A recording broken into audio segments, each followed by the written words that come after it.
Salam Ata-Vatan TV YouTube kanalının mehriban müştaqlary, hormatly tamaşaçylarymyz, Ata-Vatan TV'de saylanan habarlar. Habarymyzyň 2023-nji ýylyň 31-nji iýulyna aqsanyna Türkmenistanyň elçisi Ýewropa Komissiýasynyň başlygyna ynanç hatyny gowşurdy. Türkmenistanyň Özbegistanyň arasyna harit dolanşygy ýokarlandy. Türkiýanyň seýahatçylyk girdejisi ýokarlandy. Kafa Futsal Cup 2023 Eýran çempion bolýaly habarlar ýetirýäris. Mehriban müştaqlar, gelinginde bolsa habarlarymyza giňişleýin seredip geçelim. Türkmenistanyň elçisi Ýewropa Komissiýasynyň başlygyna ynanç hatyny gowşurdy. Türkmenistanyň elçisi Sapar Pelwanow Ýewropa Komissiýasynyň başlygy Ursula von der Leyen'e ynanç hatyny gowşurdy.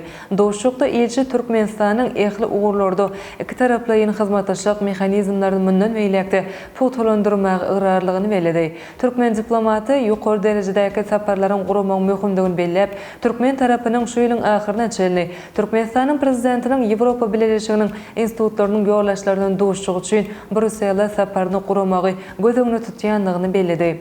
Hanym Ursula von der Leyen Türkmenistanyň dowlat başlygyny bilen doşuşmagy şatlygyny belläp, öz topary bilen bilelikde Türkmen tarapy bilen bu mesele boýunça bilelikde iş alyp barmagy taýýardygyny beledi. Türkmenistanyň Brüsseldäki elçihanasynyň habar bermegine görä doşukda energetika ulgamda hyzmatdaşlygy putulandyrmagy degişli meseleler boýunça hem pikir alşyldy. Ýewropa Komissiýasynyň başlygy Türkmenistanyň hökümetiniň energetika ulgamda hyzmatdaşlygy giňeltmäge taýýardygyna ýokary baha berip, bu ugurda geljekde hyzmatdaşlyk gatnaşyklarynyň berkidilmeginiň Ýewropa Birleşigi üçin esasy uğurlaryň birdigini beledi. Elçiniň bellemegine görä Türkmen tarapynyň bu wagtda ýakyn wagtda Brüsselde Ýewropa Komissiýasynyň energetika boýunça baş direktorlugy bilen gepleşikler geçirjekdigi ma'lum edildi. Doşuň ahyrynda taraplar Türkmenistan bilen Ýewropa Birleşiginiň arasyndaky gatnaşyklary putulandyrmagy yrarlygyny beýan etdiler.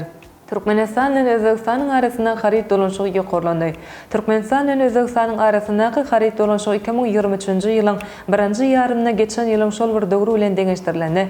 4,7 götürüm artyp $438 million deň boldy. Bu örköji Türkmenistan Özbegistanyň ýeri sowda hyzmatdaşlarynyň sanawyny garaşly dowlatlar arkalaşygy ýurtlarynyň arasynda Russiýadan, Gazagstanyň, Kyrgyzstanyň soňra 4-nji orna çykarýar. Bu barada Özbegistanyň statistika bardak agentligi habar berýär. Şol hasabata görnüşýäli Özbegistanyň goňşy ýurtlary bilen daşar sowda gatnaşyklary 33 götürme deňdir. Şu ýylyň martynda Özbegistanyň vice-premieri Jamşid Hojaýewiň belläk etýäli soňky ýyllarda iki ýurduň arasyndaky özara sowdanyň möçleri 4 есе ýokarlanyp geçen ýyl $1 milliard golaýlady. Şonu özbek tarapynyň ýollaşasy Türkmenistanyň dokma önümleri, dökün energiýa serişdeleri, himiýa we aýna senagatynyň önümlerini satyn almagy gyzyklanma bildirýändiklaryny ma'lum edipdi. Türkiýanyň seýahatçylyk girdejisi ýokarlandy.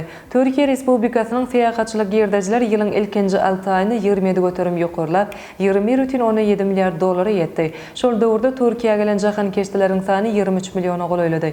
Bu barada Medeniýet we seýahatçylyk ministri Mehmet Nuri Ersoy habar berdi. Ministriň bellemegine görä seýahatçylyk pudugynyň girdejileri ýylyň ilkinji 6 aýyny 27 götürüm ýokarlap, $21,7 milliard barabar boldy. Hasabat döwründe jahan keşdeleriň sany 17,5 götürüm artyp $20,945,000 ýetdi. Türkiýanyň ministriniň hasabatyna görä adam başyna girdej $62 üçin azalypdy. Ýöne soňky döwürde bu örköji $100 üçin ýokarlandy. Türkiýe Respublikasyna 2020-nji ýylda 45 million gowrak jahan keşde geldi. Ýurdun girdejisi bolsa $46 milliard gowrak bolupdy. Kafa Futsal Cup 2023 Eýran çempion boldy. Doşanbe şäherine geçirilen Kafa Futsal Cup 2023 halkara futsal ýarşynyň jemleýici oýuny güni geçirilip, onuň netijesinde Eýranyň milli ýygnasy 1-nji orna eledi.